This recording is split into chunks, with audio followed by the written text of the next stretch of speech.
మాకు పావు బజ్జీ తినాలని ఉంది, చేస్తావా? పావు బజ్జీ కావాలా మీకు ఇప్పుడు? Okay done. సరే వెళ్ళి హోంవర్క్ చేస్తుండండి, పావు బజ్జీ రెడీ చేసుకొని వస్తాను. Okay done. హాయ్ అండి, అందరికీ నమస్కారం. విన్నారు కదండి, మా పిల్లలు పావు బాజీ చేయమని అడిగారు. ఇప్పుడు పావు బాజీ చేసుకుందాం. ముందుగా ఒక కడాయి తీసుకొని అందులో 1 table spoon oil, 2 table spoon butter వేసుకోవాలి. ఆయిల్ హీట్ అయ్యాక ఒక పెద్ద ఆనియన్ తరుగు, 1 కప్పు పచ్చి బఠానీ, నేనైతే ఫ్రోజన్ బఠానీ వాడుకున్నానండి. మీరు కనుక పచ్చి బఠానీ వేడి నీటిలో 1 అరగంట నానబెట్టి వాటిని వాడుకోవచ్చండి.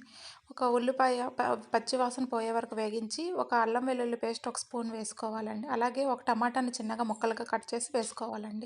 అలాగే ఒక పచ్చిమిర్చిని కూడా చిన్నగా కట్ చేసి వేసుకోవాలి.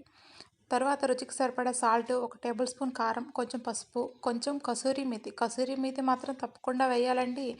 ఇది కర్రీకి మంచి ఫ్లేవర్ని ఇస్తుంది. తర్వాత పావు బాజీ మసాలా 1 టేబుల్ స్పూన్ వేసుకోవాలండి. ఇది బాగా వేగాక ఇది బాగా వేయించాలండి. వేగించినాక ఒక పెద్ద సైజు బంగాళదుంపను ఉడికించి మెత్తగా చేసి ఇందులో యాడ్ చేసుకోవాలి. ఇది బాగా ఉడికినాక దీన్ని ఒక స్మాషర్తో బాగా స్మాష్ చేసుకోవాలండి. మెత్తగా క్రీమీ స్ట్రక్చర్ వచ్చే వరకు స్మాష్ చేసుకోవాలండి. నా దగ్గర స్మాషర్ లేదండి, అందుకే ఇలా బౌల్తో స్మాష్ చేసుకుంటున్నాను.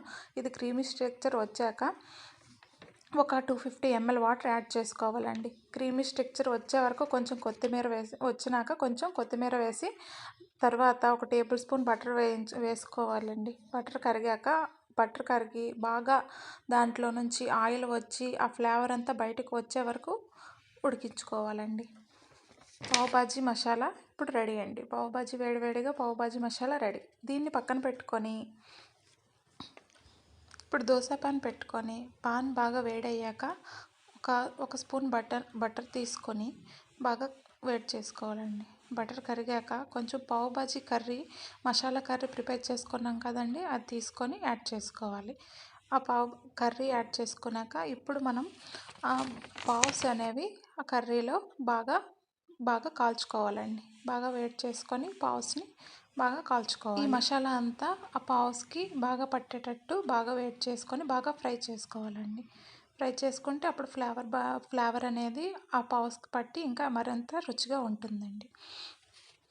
మరి 2 వైపులా హీట్ చేసుకొని పావు బాజీ మసాలా కర్రీతో సర్వ్ చేసుకుంటే భలే ఎంత రుచిగా ఉంటుందండి. చాలా కమ్మగా చాలా చక్కగా ఉంటుందండి. రెడీ అండి పావు బాజీ. ఎంత స్ట్రీట్ స్టైల్లో కన్నా చాలా బాగుందండి పావు బాజీ. మా పిల్లలు చాలా ఇష్టంగా తిన్నారండి ఈ రెసిపీ.